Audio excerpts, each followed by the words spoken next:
Hey guys, it's Erica and I'm going to show you how to make the best soil mix for your houseplants. So for this mix there are 5 ingredients, which are coco coir, pumice, worm castings, orchid bark, and if you want you can add in some horticultural charcoal. This is the soil mix that I use when I repot my houseplants or pot them up.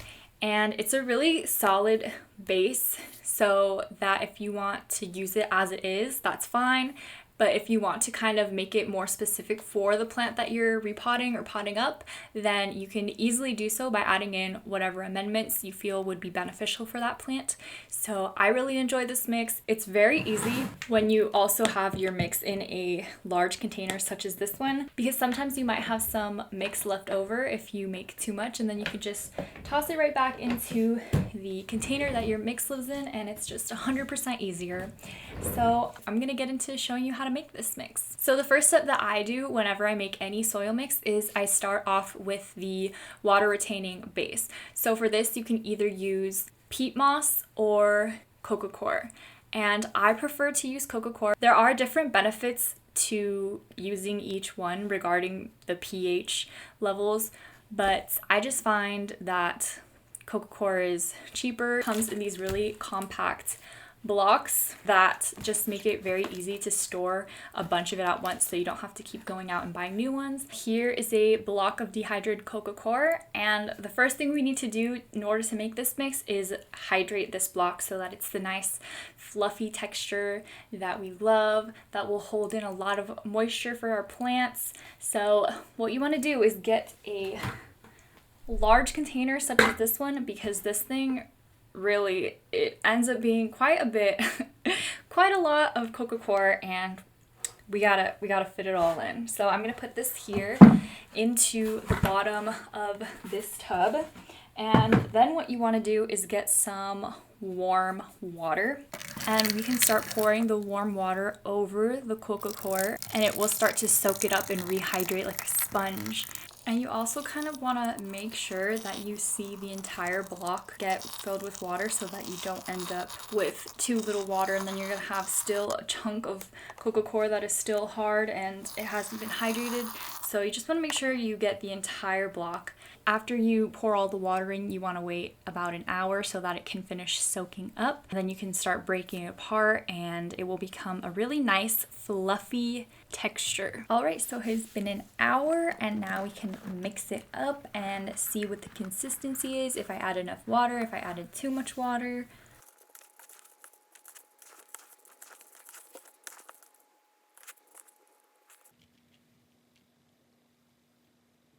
This is the perfect consistency.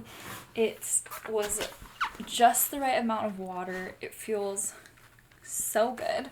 So this is our base of coco coir. I'm going to make this coco coir base 50% of the entire potting mix, because I'm also going to add in orchid bark, which also retains water, but I also use it for aeration because it lets a lot of air flow through the soil. That's why I'm doing 50%. If you're not going to use orchid bark, then I would recommend doing 60% coco coir or peat moss, whichever one you choose, but I am going to be doing 50% of coco coir. Also, if you're someone who tends to overwater, I think 50% of coco coir and the overall mix is a really good amount. So I'm going to pour this into my little bucket.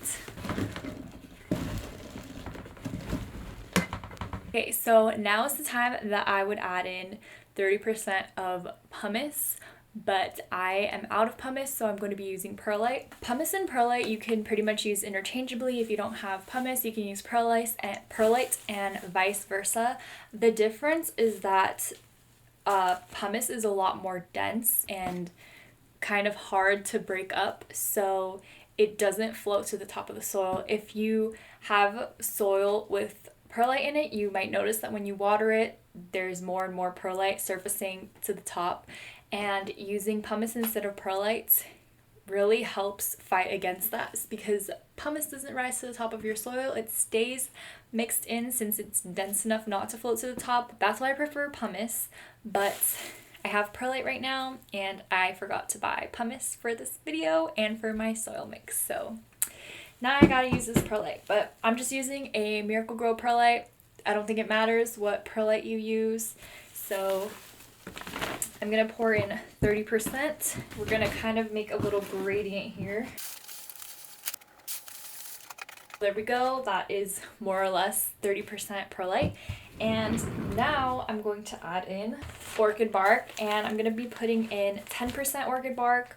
You don't need to use orchid bark. I like it because it is good for epiphytic plants, semi-epiphytic plants, and most of my houseplants they like to cling to trees, so the orchid bark kind of mimics the tree. I feel like it makes the soil mix a lot more airy, and that's why I use it. I'm using a fine grade here from Unigrow. This is just what is in my local store, so this is what I buy. And we're gonna put in 10% of this. I also have larger orchid bark, like medium-sized orchid bark, and I will throw that in if I have a really large plant. Like, I recently repotted a big Monstera deliciosa, and I find that since that plant has like such large roots, it's better to have larger chunks of bark so that it can grab onto those. But since I'm going to be, potting most likely smaller plants, I like to use the fine grade orchid bark. There we go, we got it in the gradient. Lastly, we're going to be adding in the worm castings. I have this worm casting here from Worm Gold Plus. And this is literally worm poop, but this is going to be the nutrients in the soil. All the other ingredients here, the coco coir, the perlite, and the orchid bark, doesn't really provide any nutrients for our plants. So that is why we are adding these worm castings in to provide with nutrients. So if you make your own soil, I recommend adding in some worm castings, or if you don't have worm castings, you can even add in a different soil mix because those tend to have extra nutrients added in, so those could serve in place of worm castings as well. So I'm adding in 10% of this. Here's our mix. We have at the bottom around 50% of coco coir, we have 30% perlite, we have 10% orchid bark, and 10% worm castings. The perlite and orchid bark serve for aeration of the soil. So I have a 50% coco coir and then 40% perlite and orchid bark. If you tend to overwater your plants, this is a pretty good soil mix. It doesn't really retain water that much. It dries out pretty quickly. But if you overwater your plants, maybe instead you can have 60% of coco coir and then 30% of perlite and orchid bark. Since you are the one who knows if you overwater or underwater, you can change the soil, you could tweak it. It's so easy. Switch the ratios around and it's gonna be great. It's gonna be easier for you. Your plants are gonna be less likely to get root rot. They're gonna be less likely dying of thirst. I feel like I am really aware of how quickly my soil dries out, and I can tweak it depending on what plant I'm potting up. So that's why I really like making my own soil mix. Also, I just really love soil and repotting. It's probably my favorite part about owning plants. So yeah, that's why I love making my own mix. And then also, if you want to, you can add in horticultural charcoal. It definitely needs to be horticultural though. You don't want to grab some charcoal from your grill and throw it in because they're not the same. So yeah, well, here it even says helps absorb soil odors and reduce the impact of overwatering. So it's also good for aeration, and because these chunks are pretty large, larger than the orchid bark, you could just throw some of that in. It also removes impurities from the soil. So I'm just gonna throw in a little bit, not too much. I just like being extra and adding a bunch of extra stuff to my soil. But now that we have our ratio, I'm going to mix this up.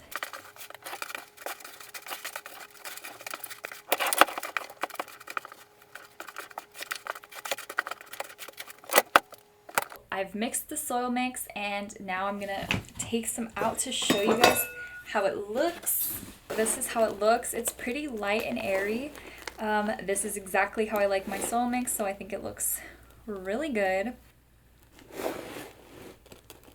Also, another good thing about having a tub like this is if you get fungus gnats in your soil, you can take this outside, put it in the sun, and then keep mixing it until the entire soil is dried out, and that kills all of the fungus gnats. So that's really good. You can also seal it to prevent fungus gnats from getting in the first place. If there is anything that I want you guys to take away from this video, I want you to know how easy it is to make your own soil mix.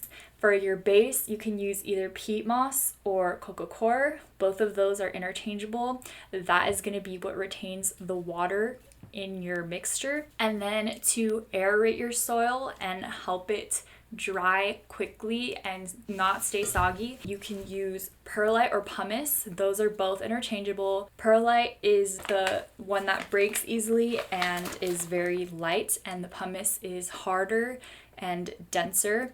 So you can use either one of those. You can even mix them if you want to. You can even add orchid bark if you would like to. Orchid bark is really good for epiphytic plants, semi-epiphytic plants, plants that just like to grow on trees. And worm castings is your source of nutrition. So there's 3 components: the moisture containing base, the aeration materials, and your nutrients. I hope I put that as concisely as possible. But that is it for today's video. I hope you enjoyed it. If you guys have any questions, feel free to leave them in the comments down below. Let me know what you like to make your soil mix with, because I'm very interested. This is my go-to mix, and I want to know your guys' go-to mix. But yeah, thank you so much for watching, and I will see you in the next one. Bye!